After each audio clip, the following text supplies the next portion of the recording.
The air at Fort Bragg was thick with the weight of manufactured reverence. It was 11:40 on a Tuesday, the sun already a hammer beating down on the parade ground, turning the polished brass of the 82nd Airborne Division Band into blinding shards of light. Lieutenant Commander Alex Thorne, U.S. Navy SEAL, stood in the designated VIP section, feeling the sweat bead on his temples. He hated these things. The speeches were too long, the sentiment too polished. The real work, the kind that left scars you couldn't see, was never mentioned on days like this. Days like this were for the civilians, for the congressmen, for the neatly pressed uniforms that rarely saw mud. Thorne's eyes, trained to find the thing that didn't belong, did a slow, methodical scan of the crowd. He wasn't on duty, not officially, but the habits of 2 decades in the teams died hard. He registered the Secret Service agents, their lapel pins glinting, their postures a study in coiled tension. He noted the families, a mix of pride and grief etched onto their faces. He saw the rows of young soldiers, their backs ramrod straight, their youth a stark contrast to the memorial wreaths being laid. And then he saw him. The old man was an island in a sea of decorum. He stood near the back, by a temporary chain-link fence meant to keep the general public at a respectful distance. He wasn't inside the fence, but he wasn't fully outside it either, occupying a gray space the event planners hadn't accounted for. Everything about him was dust and wear, faded blue jeans, scuffed leather boots that had seen more earth than polish, and a denim jacket with frayed cuffs despite the oppressive heat. On his head sat a plain, sun-bleached baseball cap, its brim pulled low. His hands, clasped loosely in front of him, were gnarled and thick, the knuckles like knots in an old rope. He looked like a farmer who'd taken a wrong turn on his way to the feed store. Thorne watched him for a full 3 minutes. The man didn't move. Not in the restless way of the other civilians who shifted their weight and fanned themselves with programs. He was still. It was a stillness Thorne recognized, a profound economy of motion that spoke not of fatigue, but of discipline. The man's head wasn't on a swivel, but his eyes, shadowed by the cap's brim, were not static. They moved in short, measured arcs, taking in the perimeter, the rooftops of the adjacent barracks, the position of the honor guard. He wasn't watching the ceremony, he was assessing the space. It was a subtle distinction, but to Thorne, it was a flare in the dark. A woman with a clipboard and a headset, her face a mask of stressed efficiency, finally noticed the anomaly. Her name was Janice, and she was the civilian contractor paid a significant sum to ensure today went off without a hitch. The old farmer was a hitch. She spoke into her mouthpiece, her lips barely moving, and a moment later, 2 private security guards detached from their post near the main gate and began a purposeful walk toward the man. They were young, built like college linebackers, stuffed into ill-fitting black suits. They moved with the unearned confidence of men who mistake muscle for authority. Thorne felt a small, bitter taste in his mouth. He knew what was about to happen, the quiet, polite, firm removal, the condescension masked as concern. It was a scene that played out 1,000 times a day in a world that valued presentation over substance.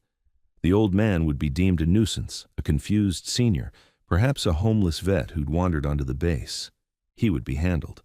Thorne found himself hoping the old man wouldn't make a fuss. It would be embarrassing for everyone. Yet, as the guards closed in, the farmer didn't seem to notice. His attention was fixed on the stage, where a Belgian Malinois, a military working dog named Aries, was being presented with a posthumous commendation for its handler. The dog, now partnered with a new soldier, sat with perfect military bearing. But as the guards got within 10 feet of the old farmer, Aries's head twitched. Its ears, 2 perfect triangles of focused intent, swiveled slightly, breaking the immaculate line of its silhouette. The dog's gaze flickered from its handler to the old man by the fence. Just for a second. Thorne's brow furrowed. That wasn't right. A dog like Aries, trained to the pinnacle of obedience, didn't break its focus for anything less than a direct command or an immediate identifiable threat. The old farmer was neither. The first guard, the bigger of the 2, touched the man's elbow. "Sir," he said, his voice a low thrum of practiced authority, "I'm afraid this area is restricted. Can I help you find your way?" The old man didn't startle. He didn't even seem to register the touch. He simply turned his head slowly, his eyes finally leaving the perimeter and landing on the guard's face. The shadows under his cap made it impossible to read his expression. "I'm where I need to be," the farmer said. His voice was gravelly, quiet, and held no trace of defensiveness. It was a simple statement of fact. "Well, see, sir, this is a private ceremony," the second guard chimed in, adopting a placating tone one might use with a child. "Invitation only.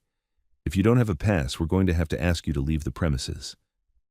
The old man's gaze shifted to the second guard, then back to the first. He gave a nod so slight it was barely perceptible. All right. He didn't argue. He didn't protest. He didn't try to explain himself. The lack of resistance seemed to confuse the guards more than any outburst would have. They had a script for confrontation, but not for this quiet acquiescence. The first guard kept a hand on the man's elbow as he began to steer him away from the crowd toward the main road. The farmer moved with them, his dusty boots making no sound on the dry grass. He walked with a slight limp, favoring his left leg, but his posture remained unnervingly straight. Thorne watched them go, a feeling of vague disappointment settling in his gut. So that was it. Just an old man, maybe a little lost. The dog's reaction must have been a coincidence, a stray sound, a scent on the wind. He turned his attention back to the stage. General Madsen, a 4-star with a chest full of ribbons and a reputation forged in the mountains of Afghanistan, was approaching the podium to give the keynote address. Madsen was a legend in the special operations community, a man who had come up through the quiet, unpublicized corners of the military. Thorne respected him immensely.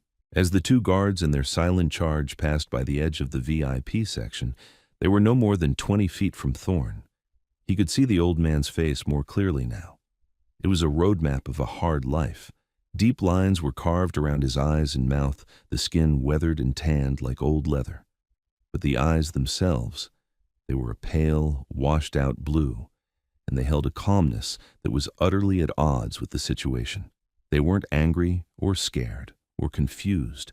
They were just watching, observing, processing. General Madsen tapped the microphone. "Testing, 1, 2. His voice, amplified by the PA system, boomed across the parade ground. "Today we gather to honor heroes. We honor the men and women who stand on the wall, who do the hard work in the dark so that we can live in the light. We honor families who have given more than most can fathom." The guards continued their slow escort, walking the farmer along a path that would take them behind the main grandstand. Their route briefly intersected with the side of the stage, a direct line of sight to the general. 30 years ago, Madsen continued, his voice dropping into a more somber, personal register, a concept was born, an idea that our finest operators could be more, that they could be whispers in the static, shadows in the night. An initiative was founded on the principle of absolute deniability and unparalleled effectiveness. It was codenamed Project Ghost. At the mention of the name, the old farmer stopped walking. It wasn't a sudden halt. He just ceased motion. The guards, caught off guard by the silent, unannounced stop, were pulled up short.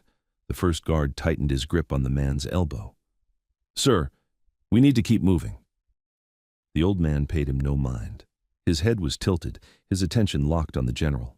Madsen was warming to his topic now, the sanitized, declassified version of it anyway.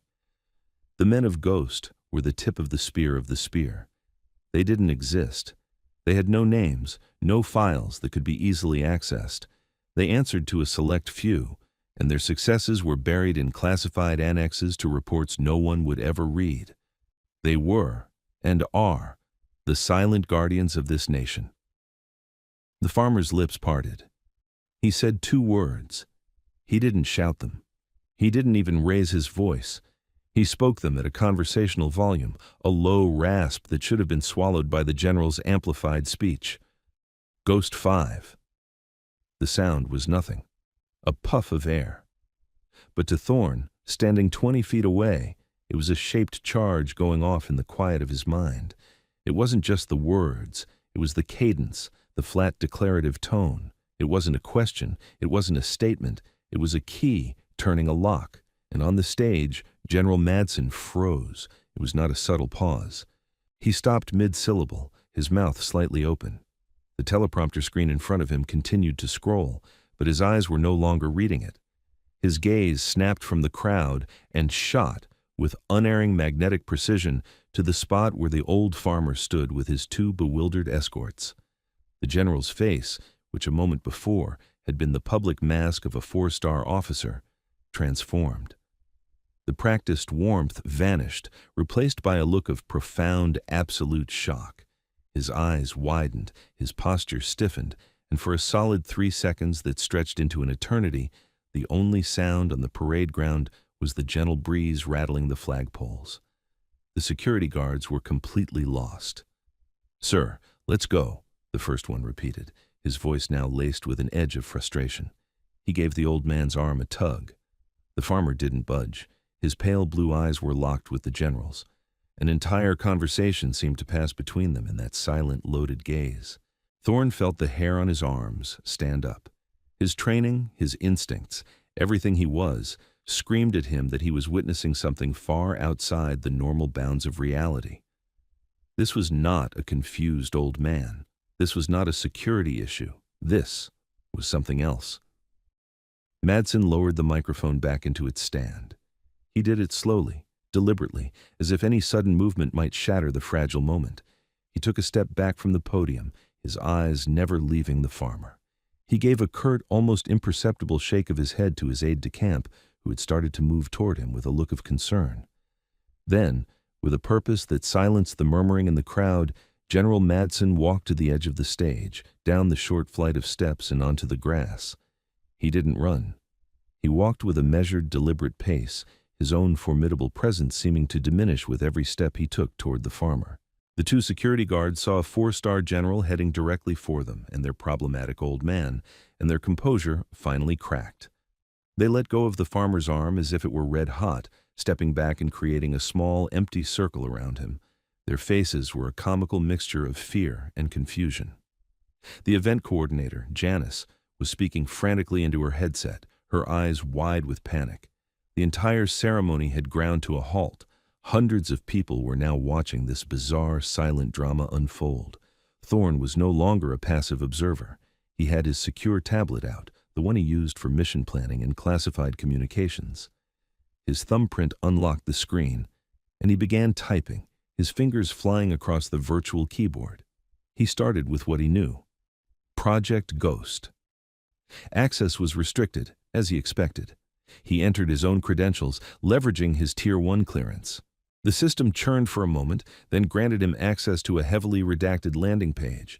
It was mostly black lines and code words, but there were a few unredacted phrases. Program Architect. Asset 0. Call sign Ghost. Not Ghost 1, just Ghost. Madsen stopped 3 feet from the farmer. The general, a man who commanded legions, who briefed presidents, who held the power of life and death in his hands, stood before the man in the dusty denim jacket and seemed small. He came to a position that was not quite attention, but was filled with a deference that was staggering to witness. "Sir?" Madsen's voice was quiet, stripped of its parade ground boom. It was the voice of a subordinate addressing a superior. Is it really you?" The old farmer gave another one of his barely there nods. "Hello, Mark," he said, and the use of the general's first name was more shocking than any explosion would have been. "You've done well with the place." Madsen seemed to swallow hard. He looked at the two security guards who were now trying to melt into the grass. "Give us the room," he commanded, his voice a low growl of authority. The guards practically scrambled over each other to get away. Then the general turned back to the farmer. He opened his mouth to speak, then closed it. He seemed at a complete loss. Finally, he did the only thing that his training, his entire life, told him to do in the presence of such a man. General Mark Madsen, commander of the Joint Special Operations Command, snapped to the most rigid, perfect position of attention Thorne had ever seen, and rendered a slow, deliberate salute. It was a gesture of profound, almost sacred respect. The old farmer didn't salute back. He simply reached up with one of his gnarled hands and gently touched the general's elbow, a gesture that was both a dismissal of the formality and an acceptance of the sentiment. "At ease, son. We're not on the clock anymore. On his tablet, Thorne had found a sub-file buried 3 layers deep. It was a personnel request from 1983 for an off-the-books assignment. There was a name, Silas Cole, and attached to it a single grainy black-and-white photograph. It was a young man in his late 20s, lean and hard with a direct, unflinching gaze. The jawline was sharper, the hair was darker, but the eyes were the same, pale, calm, and utterly resolute. Thorne's breath caught in his chest. Silas Cole. He was a ghost story, a myth whispered by instructors at SERE school. The man who wrote the book on unconventional warfare, then vanished. The architect of the Ghost program, the original, the man they called Ghost. And he was standing 30 feet away, looking like he'd just come from fixing a tractor. The world had not just shifted on its axis for Thorne, it had been ripped from its orbit. He looked from the tablet to the man. The worn jacket wasn't a sign of poverty, it was a cloak of invisibility. The dusty boots weren't a mark of a laborer. They were the choice of a man who was more comfortable on the earth than on polished floors. The stillness wasn't age. It was the practiced calm of a predator who knows he has no equal in the room. Every detail Thorne had initially catalogued as weakness was, in fact, an indicator of unimaginable strength. He had been looking at a lion and seeing a stray cat. The crowd was a sea of confused faces. Phones were out, recording the surreal tableau. Who was this old man who could stop a ceremony cold and command a salute from a 4-star general? The whispers started to ripple through the audience. Madsen was speaking to Silas now, his voice too low for anyone else to hear, his posture still radiating a near-painful level of deference. Silas listened, his expression unchanging. He would occasionally nod or offer a short 1- or 2-word response. After a few moments, Silas said something that made Madsen pause. The general looked toward the stage where the MWDRs was now standing, whining softly, his new handler struggling to keep him still. The dog's entire being was focused on Silas. Madsen nodded and said something into his wrist communicator.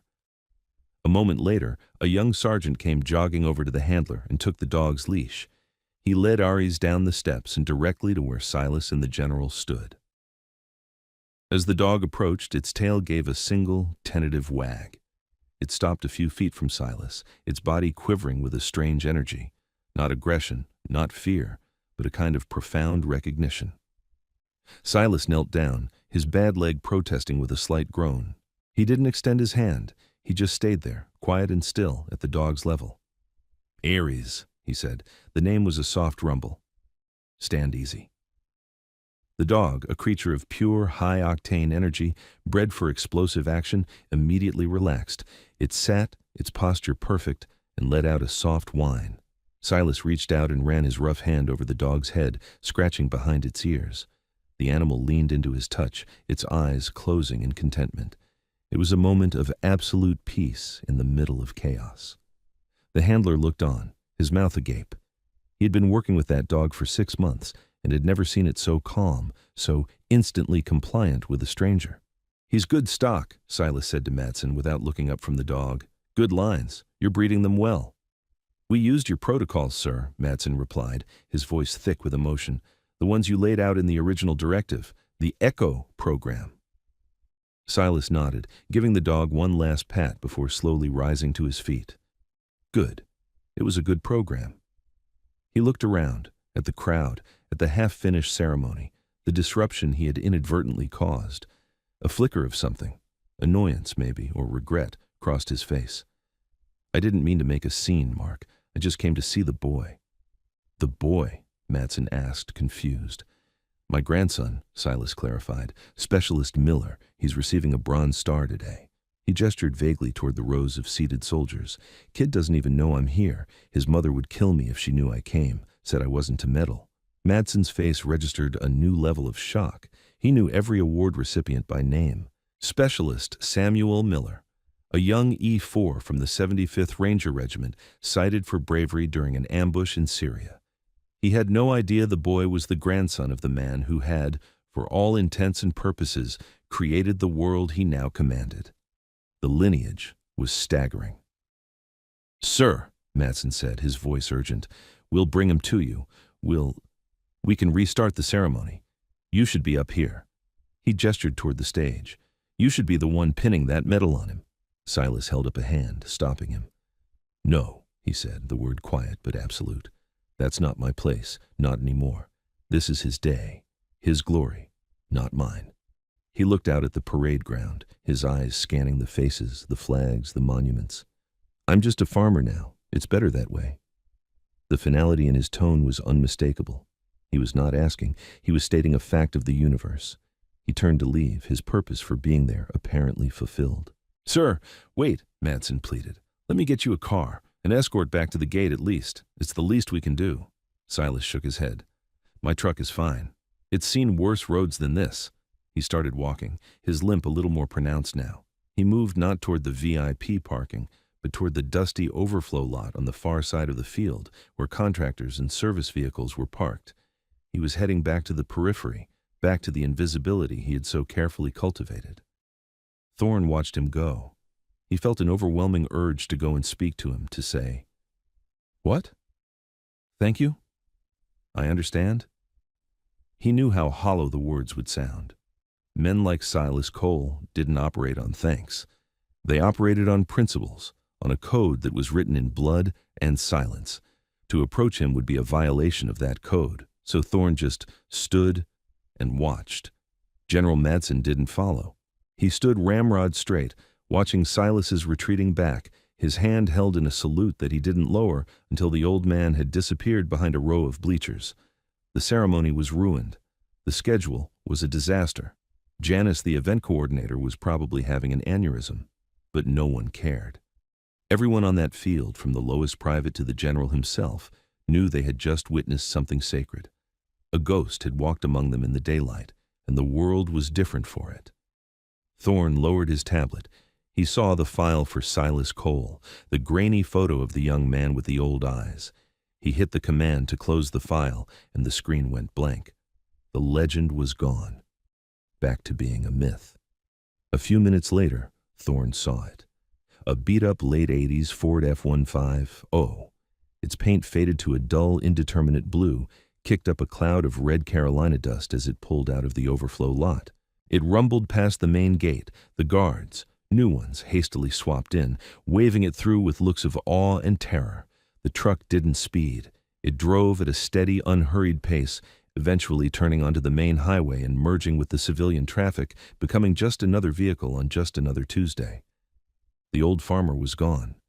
He had arrived quietly, been dismissed, revealed himself with 2 words, recalibrated the world of every person who understood what they saw, and then departed just as he came. There was no fanfare, no ceremony, no recognition. That was the point. The truest service, Thorne realized, was the kind that never asked for a spotlight.